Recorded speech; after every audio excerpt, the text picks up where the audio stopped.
والعام كل لفظ ينتظم جمعا من الافراد، اور عام ہر وہ لفظ ہے، ہر ایسا لفظ ہے ينتظم ای یشتمل، جو مشتمل ہو جمعا ای مجموعا، مجموعے کو من الافراد، افراد میں سے، افراد کے ایک مجموعے کو شامل ہو مولانا، ایک فرد پہ نہیں بولا جاتا بلکہ کس پر بولا جاتا ہے؟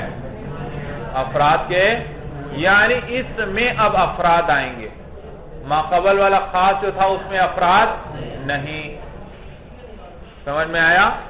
اس میں لفظ کا ایک ہی معنی تھا، لفظ کا، ہاں اگر اس لفظ کے 2-3 معنی آ جاتے تو وہ خارج ہو گیا تھا، خاص سے خارج ہے،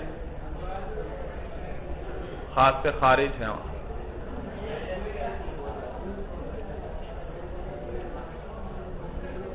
اور خاص سے خارج ہے، تو عام وہ ہے، اسی لیے میں نے آپ کو کہا تھا کہ جنس اور نوع، اس میں افراد نہیں مراد، اگر افراد مراد لیں گے پھر تو خاص یہ نہیں رہے گا، لیکن یہاں پر کہ وہ مشتمل ہو افراد کے مجموعے پر، یعنی اس کے افراد ہوں، اس کے افراد ہوں، پھر یہ افراد کے مجموعے کو شامل ہوگا یا تو لفظوں کے اعتبار سے یا معنی کے اعتبار سے بھائی، لفظوں کے اعتبار سے جیسے مسلمون اور مشرکون بھائی وغیرہ، بھائی مسلمون کس کو کہتے ہیں؟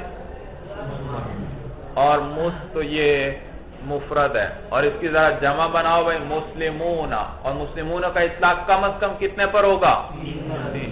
3 سے کم پہ اطلاق ہو سکتا ہے؟ نہیں ہو سکتا، تو یہ مشتمل ہے افراد کے مجموعے کو، افراد کے مجموعے کو،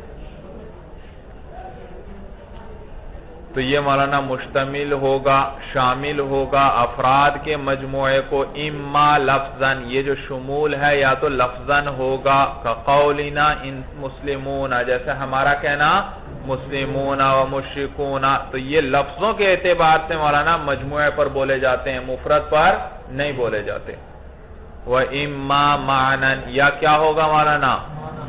معنی کے اعتبار سے شمول ہوگا، جمع مجموعے پر اس کا اطلاق ہوگا، قولنا من و ما، جیسے من اور ما، من اور ما، من اور ما مولانا یہ جمع نہیں لفظوں کے اعتبار سے، لفظوں کے تو اعتبار سے یہ کیا ہے؟ مفرد ہے، لیکن یہ کس پر بولے جاتے ہیں؟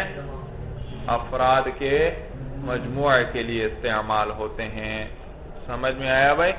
من اور ما، من کس کے لیے آتا ہے؟ ذوی العقول کے لیے، اور ما کس کے لیے آتا ہے؟ غیر ذوی العقول کے لیے آتا ہے بھائی۔